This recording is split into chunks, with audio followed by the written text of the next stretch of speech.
Carut-marut masalah minyak goreng masih terjadi di negeri ini. Sudah 4 bulan lamanya, sejak November tahun 2021 hingga kini. Masalahnya hanya dua, harga murah lalu barang menjadi langka.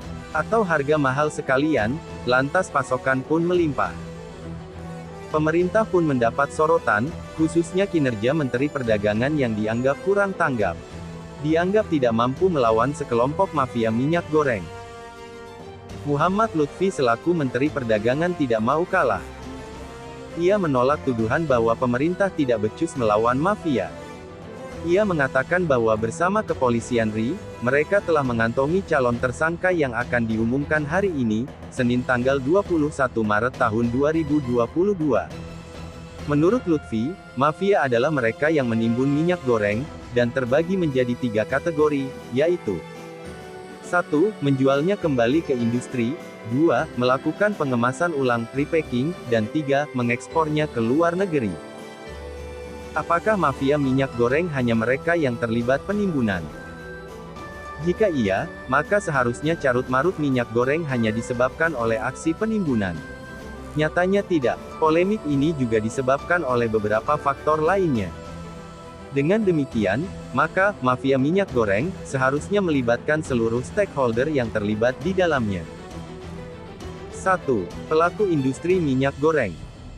Sekitar 46,5% pasar minyak goreng di Indonesia dikuasai oleh perusahaan besar yang dimiliki oleh 5 konglomerat Indonesia. Mereka adalah 1. Antoni Salim Indofood, 2. Keluarga Eka Cipta Wijaya, Sinar Mas, 3. Bahtiar Karim, Musim Mas, 4. Martua Sitorus Wilmar, dan 5. Sukanto Tanto, Royal Golden Eagle. Pada awal tahun, kelima perusahaan ini sempat dituduh sebagai kartel industri. Sebabnya mereka terindikasi secara kompak menaikkan harga secara bersamaan. Mereka juga menguasai industri kelapa sawit ini dari hulu ke hilir, mulai dari perkebunan, pengolahan CPO, hingga produk-produk turunannya, seperti margarin, minyak goreng, dan juga biodiesel yang kini lagi naik daun. 2. Pemerintah terdahulu. Eksistensi kelima perusahaan ini juga tidak terlepas dari andil kebijakan terdahulu. Pengusaha minyak goreng harus memiliki 20% lahan sawit untuk mendukung produksi. Akibatnya, industri minyak goreng yang dulunya banyak pada era 70-80-an, kini sudah mulai memudar. Padahal, peranan mereka sangat penting untuk mendukung kebutuhan minyak goreng domestik. 3. Pengguna biodiesel. Kenaikan minyak goreng Indonesia dimulai dari kenaikan harga CPO pada level internasional. Penyebabnya karena kebijakan program penggunaan biodiesel sebagai alternatif solar, baik dicampur, maupun sebagai pengganti.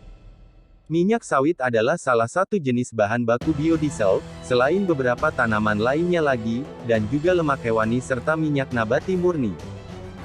Konflik Rusia-Ukraina menyebabkan pasokan minyak nabati murni internasional menjadi terhambat, akibatnya banyak yang beralih ke minyak sawit. 4. Pelaku rantai transportasi. Pada awal tahun, kelima perusahaan ini sempat dituduh sebagai kartel industri. Sebabnya mereka terindikasi secara kompak menaikkan harga secara bersamaan. Mereka juga menguasai industri kelapa sawit ini dari hulu ke hilir, mulai dari perkebunan, pengolahan CPO, hingga produk-produk turunannya, seperti margarin, minyak goreng, dan juga biodiesel yang kini lagi naik daun.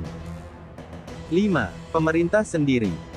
Pada tanggal 27 Januari tahun 2022, pemerintah dengan tegas mengumumkan bahwa HET untuk minyak goreng adalah Rp14.000. Keputusan ini seiring dengan kebijakan tentang DMO kewajiban penyediaan CPO untuk kebutuhan dalam negeri. Sayangnya pemerintah lupa bahwa harga minyak goreng sudah terlanjur mahal. Pelaku pasar tidak mau rugi. Bahan baku yang diperoleh oleh beberapa produsen minyak goreng juga sudah terlanjur tinggi, akhirnya mereka enggan.